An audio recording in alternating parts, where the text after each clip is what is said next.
V nedeľu 15. apríla sa bežala Kisucká desiatka, známa aj ako beh o pohár prednostu obvodného úradu.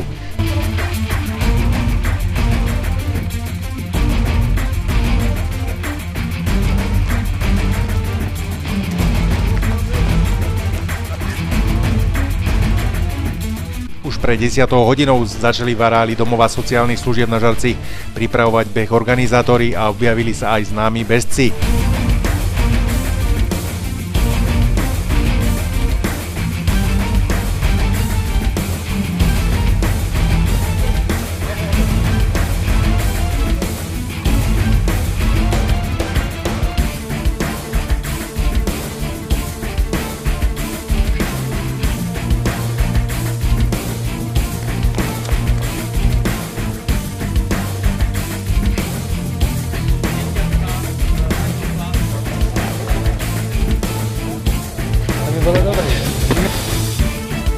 Tento pretek organizuje klub Kisuckého maratónu v Čadci.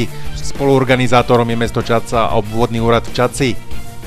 Som veľmi rád, že dnešné trošku chladnejšie ráno sa taký veľký počet športovcov postavil na štart Čačanskej desiatky. Je to už 18. ročník a som nesmierne rád, že som mohol byť pri odštartovaní takýchto športovcov.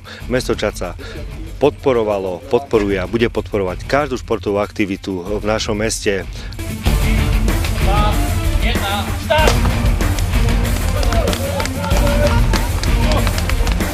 Pretek odštartovalo 10. hodine zástupca obvodného úradu v Čadci.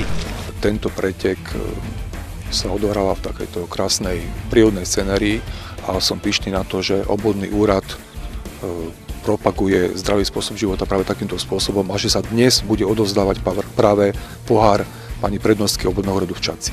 Trať viedla prevažne lesným prostredím a pre juniorky a ženy mala dĺžku 5 km. Juniori a muži bežali na trati o dĺžke 10 km. Ako prvá dobehla do cieľa víťazka kategórie žien do 40 rokov Martina Babelová z triatlonu Kisuce s časom 20 minút a 27 sekúnd. Ako sa vám, Martina, dnes bežalo? Aj na základe výsledku musím povedať, že úplne v pohode. Plňala som to skôr ako taký tempový tréning. Keďže 2 týždne dozadu som bežala polmaratón, takže som nevedela, ako som na tom, ale zistujem, že v pohode. Počasie bolo ideálne, nebolo príliš teplo ani príliš zima, trať OK. Nemala som nejaké väčšie problémy. Ako druhá v tejto kategórii sa umiestnila Lucie Šotkovská z Jablunková. Dopadlo to podľa prognóz, ako ste presne povedala, ako sa vám dnes bežalo? Jo, dobrý.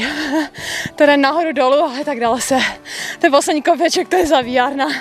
Na 3. mieste skončila Alena Pavlusová z Čadce. Medzi tým dobehla do cieľa aj víťazka kategórie junioriek do 18 rokov. Talentovaná 12-ročná Erika Blianská zo Štiavnika s časom 22 minút a 10 sekúnd. Takže môžeš mi povedať, ako sa bežalo tebe dnes? Výborne. Trénuješ pravidelne? Venuješ sa behaniu? Áno. S kým behávaš? S mojím ocinom. V kategórii žien na 40 rokov sa na prvom mieste umiestnila Miluše Bilejšová z Jablunkova, nasledovaná Evou Valachovou zo Zvolena. V kategórii žien nad 50 rokov skončila s najlepším časom Anna Balašáková zo Starej Bystrice, nasledovaná Máriou Marcibalovou z Čadce. Mne sa mi bežalo dobre, počasie vyšlo, akurát bežala som na to, na čo mám natrénované. Nie je to nič moc, začína sezóna, hadam, do jesene to bude lepšie.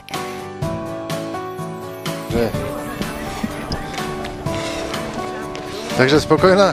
Ale ja som spokojná, no sám vojak v poli, že všetko mladé vpredu a to ja na ne nemám, ale ja som spokojná, lebo som to bežala lepšie ako v lani, čiže tá forma by bola na tie majstrovstvá sveta aká taká. Ako sa tešíte na majstrovstvá sveta v behu do vrchu v Nemecku? No, ako sa teším. Nebudem mať dosť nabehané zrejme, lebo to je v máji, čo to nikdy nebolo v polovici mája. My máme prvý pretek v líge až koncom mája na Čertovici. Čiže vôbec nie sme vypretekaní v behu do kopca. A aké sú vaše očakávania na týchto majstrovstvách sveta? Moje očakávania, no neviem, ako budú Nemky na tom. Oni tam vždy majú sústredenie v Nemecku na tých svojich miestach aj mesiac, dva, takže s nimi je to ťažké, uvidím. No. V kategórii mužov na 40 rokov zvíťazil s prehľadom domáci pretekár Ladislav Sventek z SKP Čadca, nasledovaný Miroslavom Kluzom z Jablunkova a tretí dobehol známy vytrvalec Peter Tichý z SKP Čadca. No dneska to bolo v pohode, šiel som si svoje tempo, ja som mal nejaké závody také na rozbehanie, takže dneska som si šiel sám, vlastne som odskočil hneď na úvod, takže ale je to také ťažšie, keď človek ťahá sám, ale ako zase na pocity, mal som už taký dostatočný náskok, tak už bolo také voľnejšie tempo, tak spokojný. No, nečakal som na víťazstvo, lebo záleží, aká konkurencia sa tu zíde, kedy, takže dneska po dlhom čase ešte som to nezvíťazil, takže som sa dočkal ja. Čo si myslíš, aké výhode si sa tešilo proti iným pretekárom?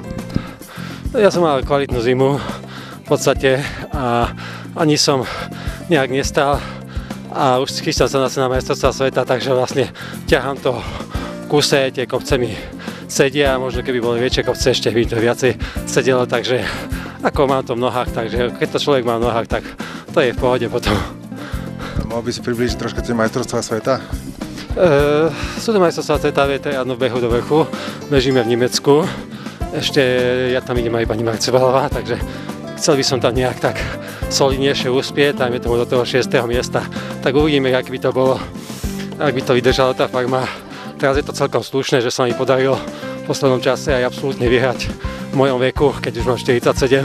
Ono sa to nestáva často, že vlastne už zo pár závodov som akože vyhral absolútne, takže som spokojný, takže na tých veteránov by to možno v kategórii na 45 mohlo aj stačiť. Peťo, ty si povedal, že budeš bežať tak ľahšie, lebo sa chystáš na majstrovstvá sveta v Taliansku na 100 km. Ako sa ti bežalo dnes a ako sa pripravuješ na tento pretek?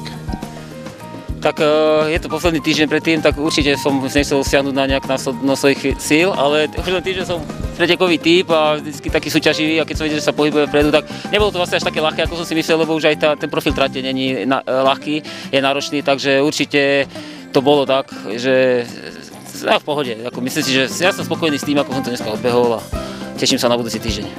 Ako sa tešíš na tento pretek na 100 km? Tak teším sa, ja sa už na každý pretek teším, pretože už si to sa snažím užívať po tých rokoch, čo mám za sebou a hoci nemám nabehané to, čo v minulosti, možno alebo minulý rok, predminulý rok, tak spolieham na skúsenosti a na to, že všetko je hlava, psychika a skúsenosti, ktoré som nazbieral, tak tie chcem zúžitkovať a verím, že sa mi to podarí. V kategórii mužov do 40 rokov zvíťazil Alojz Kováčik z triatlonu Kysuce. Na druhom mieste sa umiestnil Anton Kupka z klubu Kysuckého maratónu v Čadci a tretí skončil Michal Ševec z Kysuckého Nového Mesta. V kategórii mužov nad 50 rokov zvíťazil Vlado Martinek zo Skimosty. Na druhom mieste sa umiestnil Peter Gajdoš z Kysuckého Nového Mesta a tretí skončil Roman Slovioček z Ostravy. 18. ročník Čadčanskej desiatky sa konal za ideálneho počasia. Sme veľmi radi, že počasie nakoniec vyšlo, lebo bolo hlásenie rôzne a tá cesta, ktorá robí tú trať na tých 10 kilometrov, bola v katastrofálnom stave. Nakoniec sa to podarilo upraviť cestu, takže som rád.